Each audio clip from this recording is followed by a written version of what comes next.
शिक्षक भर्ती के आरक्षण पीड़ित अभ्यर्थी हैं, लगातार 125 दिनों से धरना प्रदर्शन कर रहे हैं और अलग अलग तरीकों से सरकार तक अपनी बात पहुंचाने का प्रयास भी कर रहे हैं। आप देख सकते हैं कि वही अभ्यर्थी हैं जो 100 दिन से भी ज़्यादा के समय से यानी कि 125 दिनों से लखनऊ में डटे हुए हैं और लगातार अपने आरक्षण की मांग को लेकर अपनी आवाज़ उठा रहे हैं, लेकिन सरकार की तरफ से आश्वासन के अलावा और कुछ अभी तक इनको हासिल नहीं हो पाया है।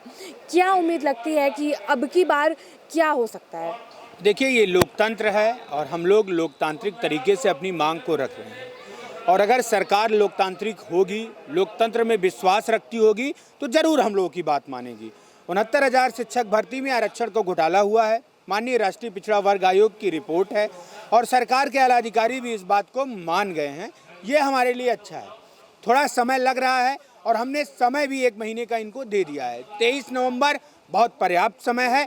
23 नवंबर तक इनके लिए है। हमने प्रेस कॉन्फ्रेंस के माध्यम से पूरी बात सरकार को चिता दिया है। अलग अलग पत्रक के माध्यम से भी सरकार के आला अधिकारियों को बता दिया जा रहा है कि हमारी मांगों को अगर आप नहीं पूरा करेंगे तो उस बार 6 सितंबर को हम लोगों ने ट्रेलर दिखाया था, अब पूरी पिक्चर रिलीज करेंगे, पूरे लखनऊ को बंद करेंगे।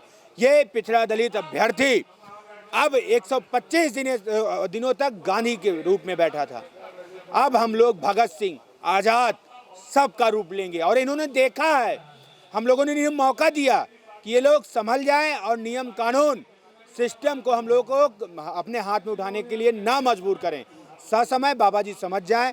बाबा जी का ये जो आवास है ये परमानेंट आवास नहीं है। मैं ये बार बार बोलता हूँ कि बाबा जी इतना अहंकार नहीं, जिनकी आप खाइए उनकी न बजाइए। आपसे किसान परेशान है, नौजवान परेशान है, पिछड़े परेशान है, दलित परेशान है। क्यों? आप कल हमारे भाई SCRT पे धरना दे रहे थे, उन पर लाठियां चलाई गई, 61 लोगों को जेल भेज देगा। ये कोई लोकतंत्र होता है? वो अपनी मांग कर रहे थे, उनकी मांग आप पूरी करिए। नहीं कर सकते तो उनके साथ ऐसा थोड़ी नहीं गंभीर धाराओं में आप जेल भेज देंगे। तो हम कह रहे हैं कि हम लोग खुले मन से कह रहे हैं कि भेजिए जेल, चलाइए गोली, देखेंगे 23 नवंबर को कितना तुम में है दम, कितना हम लोगों में दम है। अगर हमारा समाज सक्षम होगा, अगर हमारे लोग सक्षम होंगे तो हमको बचाएंगे। और हम लोग खुले मन से सरकार की आंखों में आंख डाल के इन भ्रष्ट अधिकारियों को खुला चेतावनी देते हैं कि हम लोग लड़ाई लड़ेंगे और आर पार की लड़ाई लड़ेंगे। देखते हैं किसमें कितना है दम। तो 69,000 शिक्षक भर्ती में आरक्षण घोटाले को बाबा जी समय है, अभी समझ जाए। मीडिया के माध्यम से, प्रेस के माध्यम से और हम लोग प्रेस नोट के माध्यम से भी आपको बताया जा रहा है, जताइए। ये गोदी मीडिया, ये जो 125 दिन से बैठे हैं वो लोग नहीं दिखाए। धन्यवाद है JMD खबर का, जो हम लोग लगातार पहले दिन से, और ये लोग आगे बढ़ेंगे। ऐसा नहीं है कि तुम्हारा मोनोपोली हो गया है किसी चीज़ को लेकर के। मीडिया में जो संघर्ष करेगा और जो धरने पे संघर्ष करेगा और जो सड़क पे संघर्ष करेगा वो कहीं ना कहीं तुम्हें जवाब देगा, आपको न्याय देना होगा। जैसा कि इन्होंने बताया कि कल जो 69,000 के 22,000 शिक्षक भर्ती थे, उन लोगों ने धरना प्रदर्शन किया तो उनके साथ बर्बरता की गई, उसके बाद उनको हिरासत में भी ले लिया गया है। तो आप लोग भी महाआंदोलन की तैयारी कर रहे हैं, क्या लगता है कि आपके साथ भी ये हो सकता है? ये पूरी सहानुभूति है 22,000 वालों के साथ। मुद्दे हमारे भले ही अलग हों लेकिन मंजिल एक है, वो भी हमारे साथी ही हैं और इसी भर्ती से हैं। उनकी मांग जायज़ है, वो वही मांग कर रहे हैं जो सुप्रीम कोर्ट का आदेश है। तो सरकार की ये तानाशाही जो रवैया है, मैं उस पर थोड़ा सा दुखी हूँ इस बात से कि ये तानाशाही किस बात की है। पिछली सरकारों को भी सर अहंकार हो गया था, चाहे वो अखिलेश यादव रहे हों, चाहे मायावती जी रही हों, सबको लगता था कि हम सत्ता में हैं तो सत्ता से वापस अब नहीं जाएंगे। तो ये किसी की बपौती नहीं है, जनता ही चुनाव करती है, हम युवा ही आपका चुनाव करते हैं और हमने ही आपको मुख्यमंत्री बनाने का काम किया है। तो योगी जी इस बात का घमंड मत पालिए कि आप आने वाले समय मुख्यमंत्री रहेंगे। अगर ये युवा, ये बेरोजगार, ये शिक्षित परिवार अगर बिगड़ गया तो आपको ले डूबेगा। तो कृपया तानाशाही से निकलिए, हमें हमारा अधिकार दीजिए। हम अपने अधिकार लड़ाई लड़ रहे हैं, हम पीछे हटने वालों नहीं हैं। अब रही हमारे आंदोलन की बात, तो 23 नवंबर जो हमारा आंदोलन होगा वह हमारा आंदोलन पारिवारिक होगा। हमारी माताएं, हमारी बहनें, हमारे बच्चे, हमारे सगे संबंधी, हमारे भाई बहन, हमारे परिवार के लोग, हमारे गांव के लोग सब आएंगे। इस भर्ती में जो घोटाला हुआ है उस घोटाले को उजागर करेंगे, डोर टू डोर जाएंगे, विधानसभाओं में जाएंगे, एक बंदे को बताएंगे कि कितना गलत हो रहा है। ये OBC महासभा कर रहे हैं। हंसी आती है हमें कि मन से बोलते हैं कि हम पिछड़ों के लिए राष्ट्रीय पिछड़ा वर्ग आयोग बना दिए हैं। संवैधानिक दर्जा दे दिया है, न्यायिक दर्जा दे दिया है, अब पिछड़ों का नुकसान नहीं होने पाएगा। वही मंच पे नीचे बैठकर हम लोग आंखों में आंसू लेकर वहां से वापस आते हैं कि उसी पिछड़ा वर्ग आयोग की रिपोर्ट लेकर आज 4 महीने से मुख्यमंत्री आवास, शिक्षा मंत्री आवास या CRT प्रधान कार्यालय बीजेपी का ऐसा कोई जगह नहीं जहां हम गए नहीं होंगे। यही हमें डांट कर मार कर वहां से बदल करके भगा देते हैं, ऐसी कोई रिपोर्ट नहीं है। तो मैं उन मंत्रियों से, उन OBC SC नेताओं से पूछना चाहता हूं कि अपने समाज की बात करते हो तो एक बार 69,000 शिक्षक भर्ती में हुए घोटाले को लेकर भी मन से बोलो और बताओ कि जो आयोग की रिपोर्ट है अगर लागू नहीं होगी तो OBC समाज, SC समाज तुम्हारे साथ नहीं आएगा। जब तक युवाओं को, बेरोजगारों को, पिछड़ों को, दलितों को न्याय नहीं, तब तक चुनाव नहीं, तब तक वोट नहीं।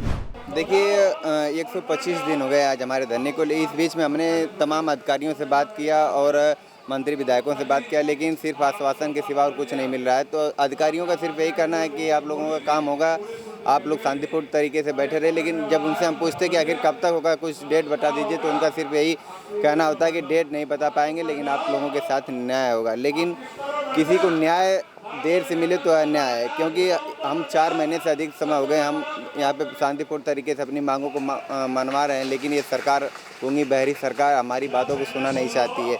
नहीं तो 104 महीने बहुत होते हैं किसी को न्याय करने के लिए, क्योंकि सरकार को राष्ट्रीय पिछड़ा वर्ग आयोग की रिपोर्ट को ही लागू करना है और कुछ नहीं। लेकिन ये सरकार राष्ट्रीय पिछड़ा वर्ग आयोग की जो कमेटी थी उसको भी छोटा साबित करके अपनी कमेटी बनाई।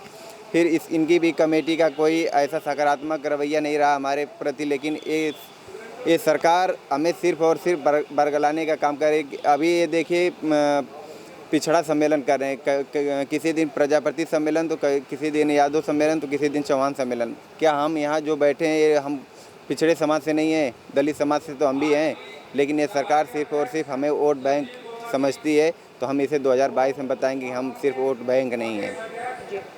क्या कहेंगे, एक लंबा समय हो गया है और अब आप लोग भी थक चुके हैं इतने लगातार आंदोलन करते करते, और अब आप लोगों ने ऐलान भी कर दिया है कि नवंबर में महा आंदोलन होने वाला है, तो उसकी तैयारी किस स्तर पर चल रही है? हम लोग शिक्षक वर्ग से आते हैं, हम लोग मेहनत करना जानते हैं, हम लोग मेहनत करके यहाँ पे आए हैं। जब सरकार ने ये भर्ती निकाली थी तो हम लोगों ने इतनी मेहनत करी 1.5 महीने में कि हम लोगों ने उसको फर्स्ट और लास्ट अटेम्प्ट समझकर कि हम लोगों का इसी से ज़िंदगी बनेगी, इसी से सारी खुशियाँ आएंगी। तो हम लोगों ने दिन रात मेहनत करी, ना नींद न भूख, हम लोगों को कुछ समझ में नहीं आता था। केवल पढ़ाई और पढ़ाई सामने नजर आती थी, केवल किताबें नजर आती थी।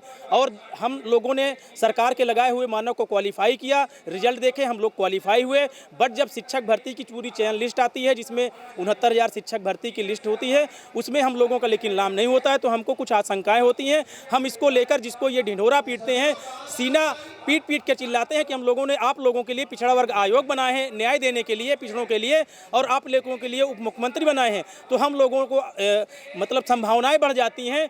तो हम लोग जाते हैं उन संभावनाओं को लेकर और 1 साल तक वहाँ पे लड़ाई करते हैं, सुनवाई कराते हैं। तब जाके ये फाइंडिंग होती है कि हम लोगों के जो हकमारी हुई है आरक्षण घोटाले पे, वो 27% की जगह में मात्र 3.86% और SC भाइयों को 21% की जगह में 16.6% रिजर्वेशन दिया गया।